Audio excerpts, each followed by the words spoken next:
Hey guitar players, it's Sean. Welcome to today's video, which I title From Major to Minor. This is a follow-up to last time's video. I was talking all about what makes major chords, and we broke them down into their smallest form, which are known as triads, and we learned 12 ways to play each one of those chords. And today I want to kind of check it out, like what's the difference between major and minor, and that's going to be the first half of the video. The second half of the video, I want to talk all about how we can apply this and give you like two really great exercises to help you get great at this stuff. Now, if you're new to the world of chord construction or triads itself, I would suggest that you go back and check out the previous video. The link is below, and then come on back to this one. So in the previous video, we took a look at some popular chords, and one of them was G, and we kind of broke it down, and we discovered that even though there are 6 strings or 6 notes being played in your typical, good old G chord, that really there was just 3 different ones, and we discovered that it's what's known as the root note, and then what we call the 3rd, and then the 5th note. And we talked about how it's either compared to a scale, it's the 1st, it's the 3rd note of the scale, and the 5th note of the scale, of the major scale, or you can think of it as being from the root to the 3rd as 2 whole steps, and then 1.5 steps from the 3rd to the 5th, giving 3.5 steps from the root note to the 5th. So let's take a look at some of these minor chords, and let's start off with the good old D chord. All right, so here's our good old trusty D chord, and we know that this has the 3 notes of D, F sharp, the root, the 3rd, and the A, which is the 5th in it that makes it up.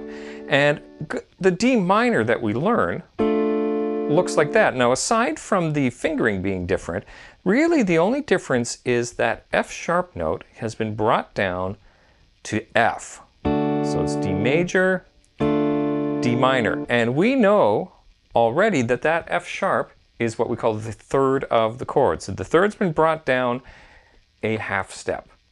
And then we've got a chord like A. We got A, and then we know that A minor looks and sounds like that. So we got A minor. The only difference is that C sharp note, that's the 3rd of the chord, has been brought down a half step from C sharp to C. It's A minor. And then we've got the good old E chord, first chord I ever learned personally. So we've got E and then E minor. And that G sharp note in the E chord, which is the 3rd, you guessed it, has been brought down a half step from G sharp to G. So that's pretty cool, right? It's really just the same stuff, the root, the 3, and the 5, but just a smaller distance or intervallic distance from the root to the 3rd, 1.5 steps, and then of course 2 whole steps from the 3rd to the 5th, leaving it still 3.5 steps. So everything's the same, like I said, but just the 3rd is lowered. Let's take a look at the triads that we did last time, and how can we convert them from major to minor. Okay, here's our C root position chord. Root, 3, and 5, C, E, and G. So the big difference between a major chord and a minor chord seems to be that the 3rd is brought down a half step, like so. That is C minor. Then we have our first inversion C, C major, right? That's the 3rd. Let's bring it down a half step. Now it's minor. And then the second inversion, bring that 3rd down for minor. So we got root position, first inversion, and second inversion. Now if I move on to strings 2, 3, and 4, we've got the root position, we got C, E, and G. Just bring down that 3rd, like so.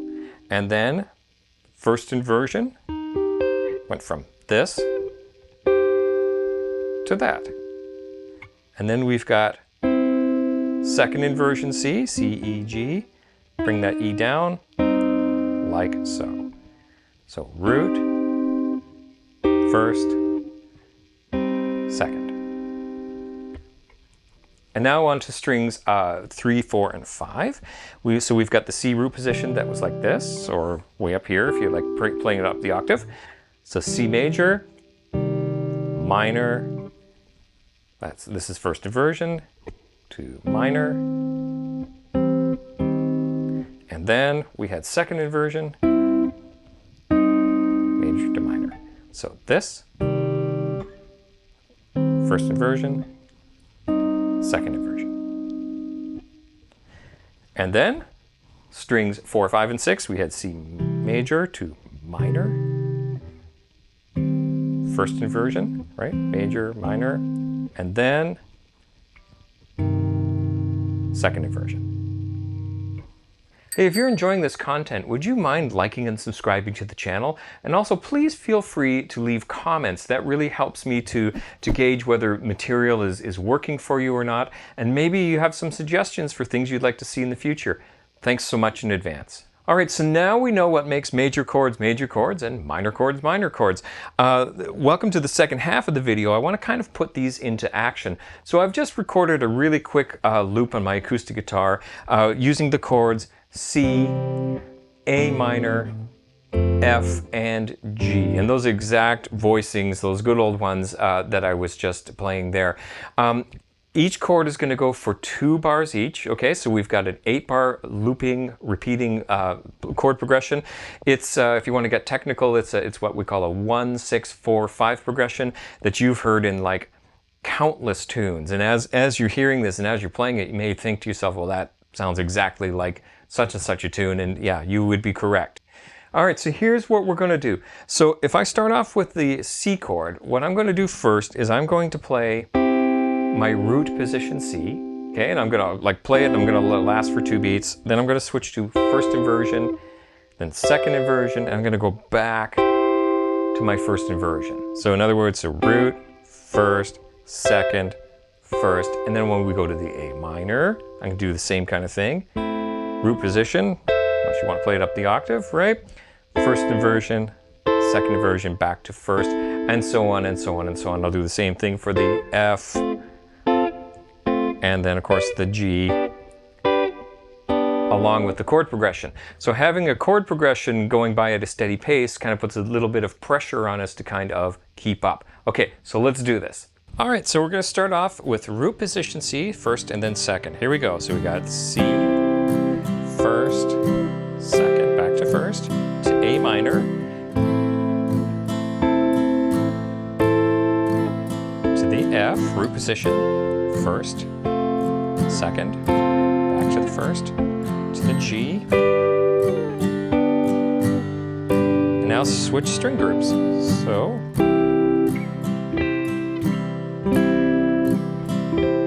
A minor,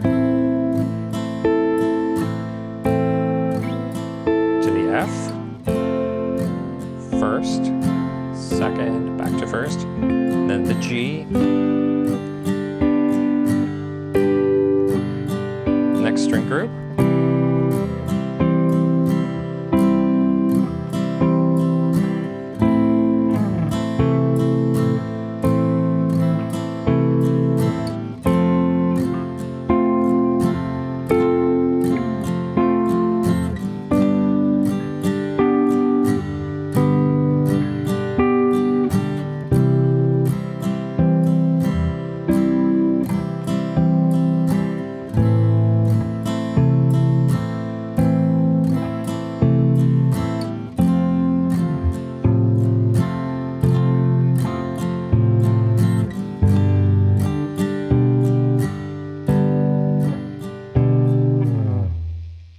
So there you go. There's a simple little exercise that you can do. You can do that with any chords, and if you have like a loop pedal at home, or you can record onto your computer, anything, any kind of tech where you can kind of have a chord progression repeat itself. I mean, go on YouTube. There's like a gazillion practice tracks on there.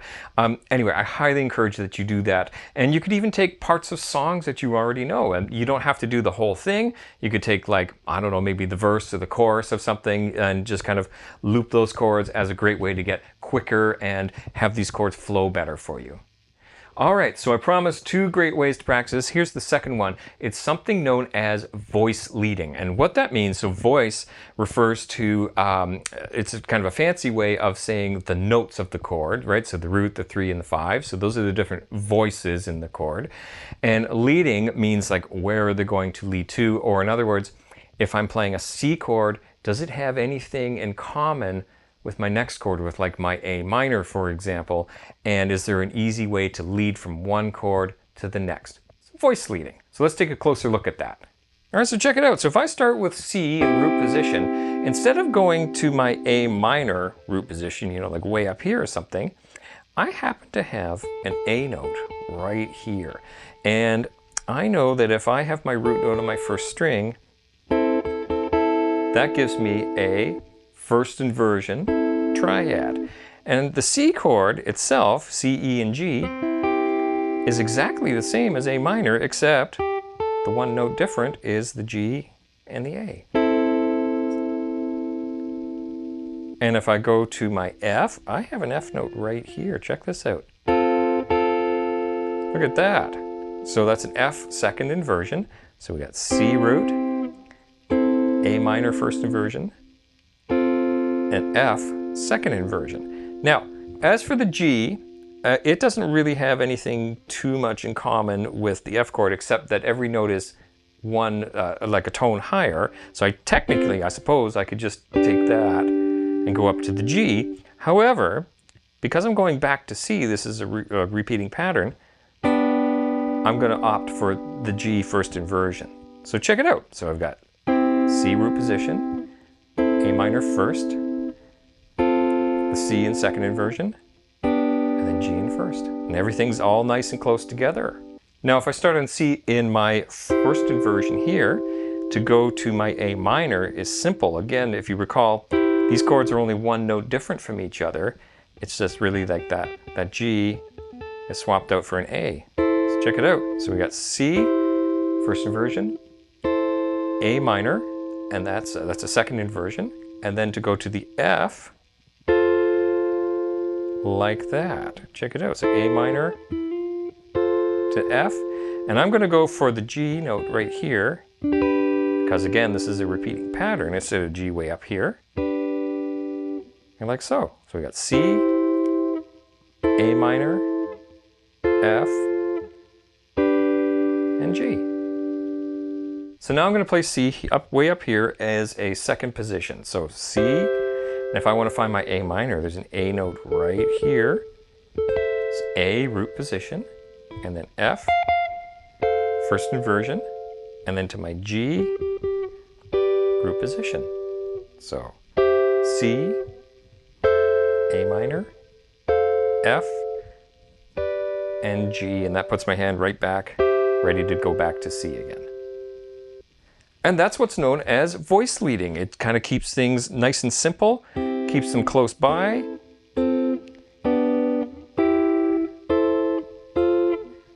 Pretty cool, huh?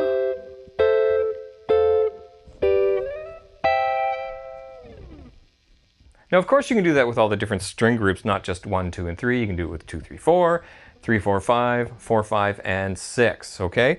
And I encourage you to do so. I won't do that in this video today because it would be like 10 hours long kind of thing. I'll leave that up to you. Now, there are many applications to these chords. Like, for example, you might be playing with another guitar player, and instead of both of you strumming away on the same stuff, exact same stuff, you can kind of mix this up. Like maybe the guy playing acoustic or something can do that, and you can kind of maybe arpeggiate or pick out some notes of your chords just to kind of make it a little bit more interesting. Also, knowing what makes a chord can really help, because if you're trying to come up with other ways to play, a G chord, for example, that's just another arrangement of the same notes, same kind of thing, just what we call voiced differently. So that's one really great application of that. Another is you can solo using the tones of each chord, right? So again, G chords like strumming by there. There's no better notes to play on a solo than the notes that belong to the chord. And of course, this gives you a lot of freedom in your playing. Like once you kind of get this going on to, just do something a bit different. All right, I hope that helps, and I'll be expanding on this, of course, in videos to come. Please like and comment, and we'll see you next time. I'm Sean.